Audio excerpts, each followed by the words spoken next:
an argument today that kind of shook my brain.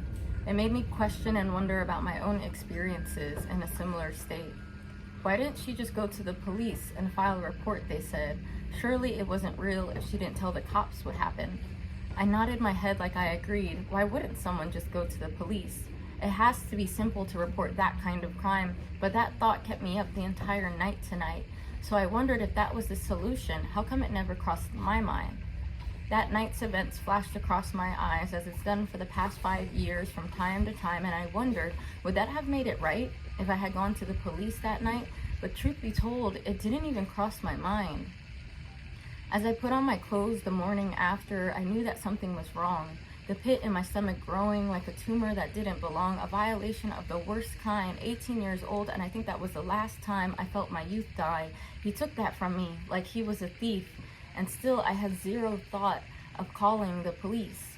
I was stranded across town with no car or money, no proof of what I felt deep down, so I sat and I waited until I could come up with a way out. I watched the TV into the late afternoon, letting him touch me again, scared of what he would do if a no crossed my lips. So I waited and waited. I ignored the red of the sheets, the mulch on my socks, the circumstantial evidence pointing to his malfeasance, and I sat frozen and numb, and I wondered to myself how I could be so dumb. And when I found my way home after my walk of shame, I sat on the shower floor to let the hottest water setting wash away the pain. And though I don't remember the first time I cried after, I think it was months before I could fully process the disaster. A month that I didn't leave the house more than twice, where I wouldn't open the windows. I was afraid of the light, and I wrote just to keep myself alive. And I wondered and wondered what was the purpose of life, and I questioned whose fault it was, if it was just a bad night, or if I'd never really know what happened for the rest of my life. By month 2, I was searching for religion, a God to give me a reason for what had gone on, how to make it better, and how to fix it. By the time I had the balls to tell him that it should never have happened, it was 3 months to the day with no evidence, all of it washed down the drain, only for him to laugh and let me know it was his story against mine anyways.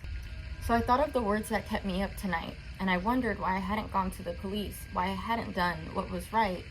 I wondered if that would have brought the justice that I've been missing for all these years, if the trial would have put him in jail, or if it would have fell on deaf ears, if I would have learned to smile faster, knowing he couldn't hurt me again or someone else after. I feel responsible, like he got away, because I never had the guts to say that I was raped. I'm angry because it's simple, or it's supposed to be. Just go to the police, file a report, do a test kit, let them know for sure. But when I was 18, walking out of that door, I wasn't sure of what to do next, or who to call, or if I even wanted to tell anyone at all. All I wanted was to lay in bed, praying that the earth would swallow me up whole. Instead, it never even occurred to me that there was help or something to be done. No one gives training on how to live after you've become the victim.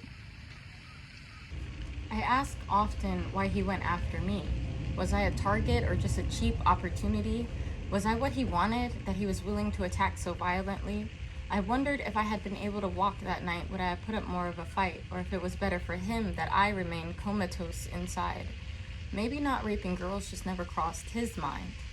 Maybe we call it one thing when it's really the opposite. Maybe we teach girls to keep their legs closed because we have failed to teach men they need an invitation to come in. And yet we blame the woman, and we tell her that she should go to the authorities, but we forget to tell them that it's like being raped all over again. When you have that speculum forcing you open, tools scraping the wound you haven't even begun to process, hours upon hours shivering in that gown, begging people to believe what you felt happened when it all went down. Well, I don't even have the clothes anyways. I couldn't put them back on, couldn't look at myself in them after that day. Instead, I was supposed to hand it to hospital staff who would look at me like a number as they put it all in a big bag, shipped out of state to be tested. USA Fact says there's 25,000 backlog kits in warehouses hidden, while another young girl turns to a woman through perversion, and another man is awarded the title of rapist. So I recognize why the police report never crossed my mind. I think I would rather die than have to relive that rape a second time, for them to tell me just how much of him was left inside, for him to get off scot-free, to do 0 jail time. I did myself a favor by going home that night. In the shower where I washed my hair to get his smell off of my skin, I scrubbed at every inch he touched. I did the dirty work. I cleaned myself up. I was there to remind myself that I am still deserving of love, and with no fluorescent hospital lights to remind me what I didn't want to believe about that night, I was able to sleep in my own bed and eventually put myself back together again.